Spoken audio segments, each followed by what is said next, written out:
თქვენ ტესტ ინტერვიუს დღევანდელ სტუმრებთან ერთად შეგიძლიათ უპასუხოთ შეკითხვებს. აირჩიოთ თქვენთვის მისაღები ვარიანტი, შეაჯამოთ ქულები და რაც მთავარია, დაელოდოთ შედეგებს. დაბადების დღეზე მიღებულ საჩუქარს, რომელიც არ მოგეწონათ. სხვა საჩუქებთ, ეტყვით რომ უკეთესი შეეძლო შეერჩია, დამალავთ. პირველი ვარიანტი. სხვას ვაჩუქებ, ოღონდ იმ შემთხვევაში თუ ეს სხვას ვიცი რომ მოეწონა. აი რაღაცა არის მაგალითად ისეთი რომ მე ხშირად იცით რა შეასაქმე მაგალითად სუნამო ძალიან მომეწონა შეიძლება, მაგრამ მე ვერ ხმარობ, იმიტომ რომ თავს მატკიებს ის სუნი კონკრეტული. ამ შემთხვევაში გადავაჩუქებ ხოლმე იმას, ვისაც დაუშვათ ამისადმე არ აქვს, ეტყობა ალერგია მაქვს რაღაც არ ვიცი, მაგრამ ყოველ შემთხვევაში თავს მატკიებს ყველა სუნამოს ვერ ვიტყვი. კი, როგორ არ დავიმეტე? არ ვიცი, რა ვიცი, საერთოდ ყოფილა ესეთი რაღაც, რომ რაღაცა არ არის ჩემთვის საინტერესო ის საჩუქარი, თუმცა სასიხარულო ყოველთვის არის საჩუქარი.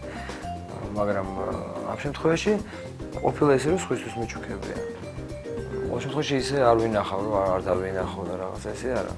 საერთოდ არ მიყვარს, მე თვითონ მიყვარს საჩუქრების კეთება და ამდენად ისეთი რამ, თქვათ, ნიუთიან რაღაც, რომელიც თქვათ მე ამჭირდება, ვცდილობ რომ სხვას ვაჩუქო.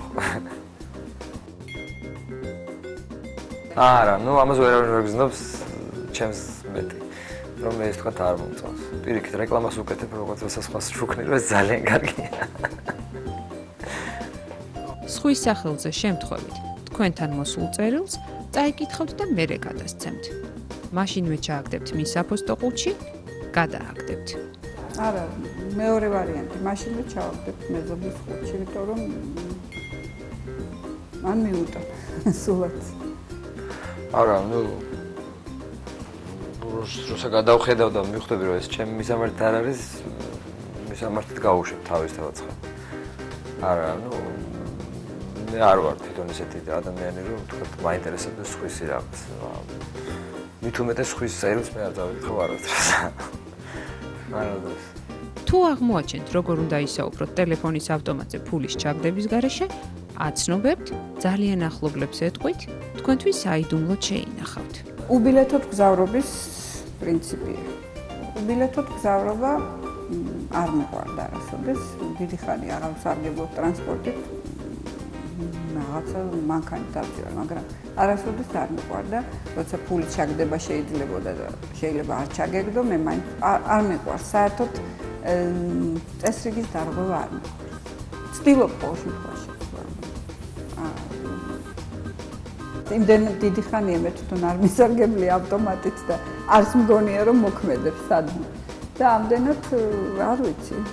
სად უნდა შევატყობინო? შევატყობინებდი ალბათ ჩემი იმიდან გამომდინარე. ჩემი ხასიათიდან გამომდინარე ალბათ შევატყობინებდი ვინმეს რომ შეაკეთო. მაგრამ შეიძლება ახლობელსაც უთხრა რომ ისარგებლე ამით. ფილმს არ დავიწყებ ნამდვილად ქუჩაში რომ ხალხო აი აქ არის ესე. არა, ეტყვი ჩემ ახლობლებს თავის დავაცხადია და ალბათ ისინიც ისარგებლებენ იმით რომ თქვა დარეკავენ უფასოდ, ხო? რატომაც არა ვეტყვი. რატო? როცა თქვენთვის უკვე ნაცნობ ამბავს ყვებიან, თქვენ ხელახლა ყურადღებით ისმენთ. აღნიშნავთ, რომ ეს როდის იცოდით, შეაწყვეტინებთ და თვითონ მოყვებით. ჩვენ საერთოდ სმენა გვიჭირს ქართველებს. არ გვიყვარს მოსმენა. ჩვენ გვიყვარს თვითონ რომ ვილაპარაკოთ და ყველა გვისმენდეს, მაგრამ სხვის მოსმენა სხვათა შორის თეატრში. ისეთი სპექტაკლები არ გვიყვარს, სადაც არის ყურადღება საჭირო, სადაც არის გულისყური საჭირო, სმენა, დაფიქრება, ეს არ გვიყვარს. სასაცილო სადაც არის და იოლად ახსაქმელი ის გვიყვარს ყველაფერი. მე ყველას არ გულისხმობ, რა თქმა უნდა, მაგრამ რაღაც ეს გვახასიათებს. პირველი მოუსმენ, ეს ეხება უმეტესად ანეკდოტებს, რა თქმა უნდა, მაგრამ ძალიან დიდი ხნის წინ დავიკითხე, რომ დელიკატურობა სწორედ ამაში გამოიხატება, რომ ისეთი შტაბეჭდილება დატო, რომ პირველად ისმენ ამას, ამ ამბავს თუ ამ ანეკდოტს თუ არასოდეს მე ვფიქრობ არ ვწყვეტ ხოლმე. ნუ ახლა ძალიან ახლო მეგობრებში და ჩემ შვილთან და შვილიშვილთან შეიძლება კი, მაგრამ საზოგადოებაში არ. პირველი ვარიანტი. მოვისმენ ხელახლა ყურადღებით, თუ რას ლაპარაკობენ. მერე გადავამოწმებ, თუ რამდენად სწორია ჩემი ცოდნა და აქედან გამომდინარე შეიძლება უთხრა, რომ მე ვთქვათ ფიქრობ ასე ან ისე. ან შეიძლება უთხრა, რომ მე ეს ვიცოდი, ან შეიძლება საერთოდ არ უთხრა ვიცოდი. ასე რომ მოსმენთ ყველა ვარიანტში მოვუსმენ. ცნობის მოყვარე არ ვიცი, ძალიან ცნობის მოყვარე არ ვარ ყოველ შემთხვევაში, მაგრამ როცა ადამიანი რაღაცას ყვება, ვცდილობ არ გავაწყვეტინო, მოусმინო ბოლომდე მის აზრს და მიუხედავად იმისა, რომ ვიცი, არ ვიცი მე იმ თემაზე, ან თქვათ ზოგმა აი თქვათ როგორ არის, ხო, აი რაღაცა ანეკდოტს გიყვებიან. ზოგმა ის ეგრევე თავში გაგაჩერებს რა. აი ხო ვიცი. მე მაგალითად უსმენ ყოველთვის. იგივე სხვა ვერსია აქვს, ან სხვანაირად თავდება ყოველთვის და მოусმინო რას ამბობს ადამიანი და ბოლოში ნუ გაიცინებ და შეიძლება უთხრა რომ ეს ვიცოდი ეს, მაგრამ სხვანაირად რაღაც არასდროს არ უნდა თქვათ თუ შესაძლებელი არის, ხო, არასდროს არ უნდა აწყენო ადამიანს და უნდა მისცეს საშუალება გამოთქვას თავისი აზრი. ყოველთვის საინტერესოა რას ფიქრობს ის, ხო, ან როგორ მოყვება, ან თქვათ აი ასე შემდეგ. ასე რომ მოსმენა ჯობია ყველა ვარიანტში. შემოგთავაზებენ თქვენთვის ნაკლებ საინტერესო, მაგრამ კარგანაზღაურებიან სამუშაოს. მიიღებთ წინადადებას. არა, ეს არ არის საუკეთესო ვარიანტი. დათანხმდებით, მაგრამ ფიქრობთ, უკეთესიც შეიძლებოდა. და დაუფიქრებლად დათანხმდებით. დავთანხმდები. მე ვერასოდეს, ნუ აი ხა როგორ გითხრა. კინო გადაღება იყო თუ სხვადასხვა, მე ვერასოდეს ჩემს იმას ვერ ვაყენებდი პირობებს. ვერასოდეს. რამდენად თავხდებოდი ყოველთვის იმაზე, რასაც თავაზობდი. და დიდი ანაზღაურება თუ იქნებოდა, დიდი სიამოვნებითაც დავთანხმდებოდი. მით უფრო მეტი სიამოვნება. ნუ აი რა შეიძლება იყოს, ხო, თქვათ ნუ გამოსვლა, თქვათ ისეთ დარბაზში, სადაც მე ამ სიამოვნებს გამოსვლა, ხო? თქვათ იგივე აი რაღაცა რესტორანში, ან რაღაც ისეთ სხვა სიტუაციაში, სადაც ჩემთვის ნუ მე ვფიქრობ, რომ არ უნდა ვიყო. მაგრამ ყოფილა ესეთი ხშირად შემთხვევა, რომ რაღაცა ანაზღაურება არის, არ არის ის სიტუაცია, რაც შენ გიყვარს, მაგრამ იძულებული ხარ წახვიდე. ასე ბევრჯერ ყოფილა. აქედან გამომდინარე, თქვი ის, რასაც ფიქრობდი, დავთანხმდები.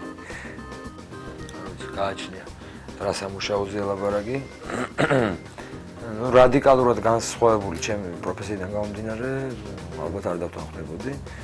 მაგრამ კარგი ანაზღაურება. ხო, ნუ კარგი ანაზღაურება, გააჩნია. ხა.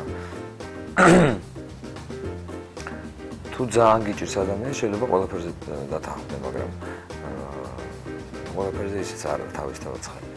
მაგრამ თუ შენ გააქვს შენი საქმე, აკეთებ შენ საქმეს, დაკავებული ხარ შენი საქმით, აქედან გამომდინარე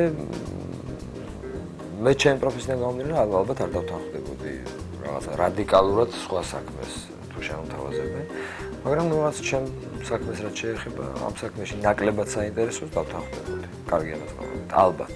მაგრამ ვიფიქრებდი, თქვენი მეორე შეკითხვა იყო, ხო ესეთ. რომ შეიძლება და თქვათ ან გამეკეთებენ ეს, ან არ გამეკეთებენ. თქვენ დარწმუნებული ხართ, რომ კეთილშობილების მაქსიმუმს ფლობთ და ცდილობთ ამაში თქვენი მეგობრების დაარწმუნოთ. ცნობის მოყვარეობის სურვილი თქვენში ზომიერების ფარგლებს არ ცდება. კეთილშობილური ჟესტებით კი ნამდვილად ახერხებთ სიმპათია დაიმსახუროთ. სურვილზე დიდი ძალა არ არსებობს. ასე რომ, ეცადეთ განახორციელოთ ის იდეები, რაც თქვენს კეთილშობილურ ხასიათზე იმეტყველებს. თუ თქვენი ღრმა აზროვანი პასუხების შედეგად ფსიქოლოგიურმა შედეგებმა არ დაგაკმაყოფილოთ, ჩათვალეთ, რომ ეს მაესტროს თამაში იყო.